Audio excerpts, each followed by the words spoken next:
आमदार विक्रांत पाटील आपल्यासोबत आहेत. आपण त्यांच्याशी बातचीत करतोय. विक्रांतजी, तुम्ही काय नेमका हा विधानभवनात मुद्दा उपस्थित केलेला आहे, त्याविषयी काय माहिती आहे?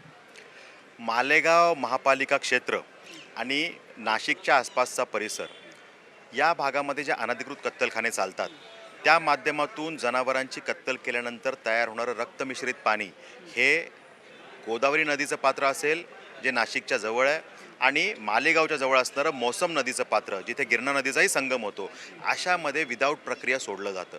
आणि आपण बघू शकता की अशा पद्धतीने हे नदीचं पवित्र पात्र हे रक्त आपण बघतोय, उघड्या डोळ्याने हे रक्त दिसतं, अशा प्रकारची स्थिती असते. म्हणजे एका बाजूला आम्ही सिंहस्थ कुंभमेळा साकारण्याच्या उंबरठ्यावरती आहोत, हिंदू संस्कृतीच्या भावना आमच्या आस्था त्या विषयाशी जुडलेली आहे आणि अशा वेळेला नदीमध्ये जर का हे लाल पाणी जर का जनावरांचं रक्त आम्हाला दिसणार असेल तर कुठला हिंदू बांधव हे सहन करू शकणार नाही. आणि त्यामुळे या विषयामध्ये हे अनधिकृत कत्तलखाने त्वरित बंद व्हायला पाहिजेत. या विषयाची लक्षवेधी आज विधान परिषदेमध्ये मी उपस्थित केली आणि त्याचबरोबरीने हे कत्तलखाने बंद तर व्हायलाच पाहिजेत, पण जे हे चालवत आहेत अशा मंडळींवर तात्काळ कारवाई व्हायला पाहिजे, ह्यांच्यावर गुन्हे दाखल व्हायला पाहिजेत. आणि त्याचबरोबरीनं ज्या कुठल्या अधिकाऱ्यांच्या आशीर्वादाने हे चालतंय, जर का डोळे झाकण्याची भूमिका काही अधिकारी घेणार असतील तर त्यांच्यावरही कारवाई व्हायला पाहिजे, ही मागणी आम्ही केलेली आहे. आणि त्यामध्ये मंत्री महोदयांनी आम्हाला सकारात्मक उत्तर ह्यामध्ये दिलेलं आहे. बरं.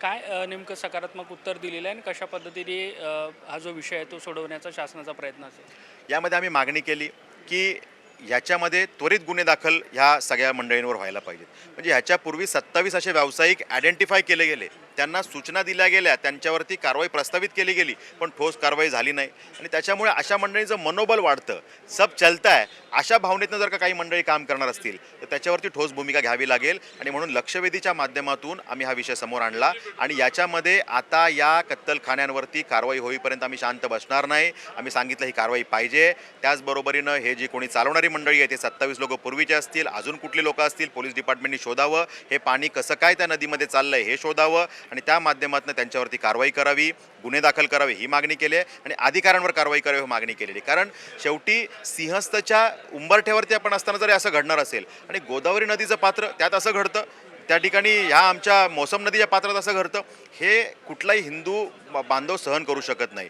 शेवटी जर का हे असं उघड्या डोळ्यांनी बघावं लागणार असेल तर त्या ठिकाणी जातीय सलोखा बिघडू शकेल की काय अशी स्थिती त्या ठिकाणी तयार व्हायला लागलेली आहे. आणि म्हणून प्रशासनाने वेळी जाग व्हायला पाहिजे. त्या ठिकाणी त्या काहीतरी चुकीचं घडण्याची वाट प्रशासनाने बघितली नाही पाहिजे. कायदा सुव्यवस्थेचा प्रश्न तयार होईल, अशी स्थिती तयार होईपर्यंत जर प्रशासन थांबणार असेल तर मग ते चुकीचं आहे. याच्यामध्ये तात्काळ कारवाईची मागणी आम्ही केलेली आहे आणि मंत्री महोदयांनी स्पष्ट ह्यात निर्देश दिलेत की यामध्ये जे जे अनधिकृत कत्तलखाने आहेत आम्ही त्याची चौकशी करू, जे अनधिकृत आहेत त्याच्यावरती कारवाई करू, हे त्या ठिकाणी सांगितलेलं आहे. आणि आम्ही ह्यात मागणी केली की अधिकृत जरी एखादा कत्तलखाना असेल तरीसुद्धा त्याला एक नियमावली आहे. त्याच्यामध्ये जे काही आपण रक्त तयार होतं ते कुठल्या तरी एखाद्या ड्रममध्ये किंवा तत्सम विषयामध्ये जमा करून मग ते पोल्युशन कंट्रोल बोर्डाकडे पाठवून MPCBच्या माध्यमातून त्यातले निगेटिव्ह कंटेंट्स मायनस करून मग ते डिस्पोज करण्याचे निर्देश आहेत. पण हे होत नाही, ही नियमावली पाळली जात नाही. मग जर का अधिकृत मान्यता घेऊन चालणारे कत्तलखाने पण जर का नियमावली पाळत नसतील तर त्यांचीही मान्यता रद्द व्हायला पाहिजे,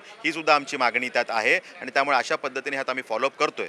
बरं, हे रक्तमिश्रित पाणी कत्तलखान्यांचा विषय तर आहे, पण नद्यांचा प्रदूषण जो आहे, मग जसं तुम्ही उल्लेख केला गोदावरी असेल, नाशिक असेल किंवा इतर ठिकाणच्या नद्या, तो देखील एक महत्त्वाचा मुद्दा आहे. हा विषय तर खरं तर संपूर्ण महाराष्ट्रातला आहे. नद्यांचं प्रदूषण हा विषय हा जिव्हाळ्याचा आहेच आणि त्यामुळे आमचे सगळे सहकारी आमदार महोदय सदस्य हा विषय जिव्हाळ्याने मांडतायत आणि त्यामुळे 2-3 विषयामध्ये ह्याची चर्चासुद्धा झाली. आजचा विषय हा स्पेसिफिकली गोदावरी नदी आणि आमची मौसम नदी या पार्श्वभूमीवर आम्ही यासाठी मांडला, कारण ह्याचं कॉन्टॅमिनेशन हे उघड्या डोळ्याने दिसणारं लाल पाणी आम्ही बघतोय.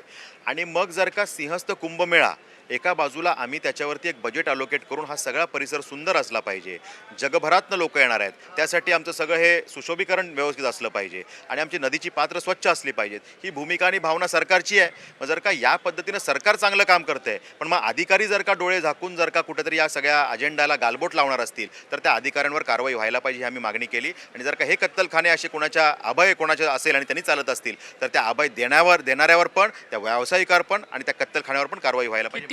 किती हे कत्तलखाने असतील ह्या सगळ्या नदीच्या पात्रामध्ये किंवा परिसरामध्ये? ह्याच्यामध्ये ह्या पद्धतीनं मालेगावमध्ये तर आपण बघाल तर अनेक कत्तलखाने आहेत. स्पेसिफिक आकडे आपल्याला शोधावे लागतील. म्हणजे जर का उघड्या डोळ्यांनी नदीच्या पात्रात रक्त दिसणार असेल तर किती मोठ्या संख्येने कत्तलखाने चालतात. बरं, कत्तलखाने म्हणजे काय ऑफिशियल प्रिमायसेसमध्ये चालतात असं नाही आहे. त्याच्यामध्ये घराच्या काही प्रिमायसेसमध्येही कत्तली केल्या जातात. ते जे काही रक्ताचं पाणी आहे ते नाल्यांच्या माध्यमातून नदीत चाललं आहे. ह्याच्यावरती कंट्रोल कोण करणार?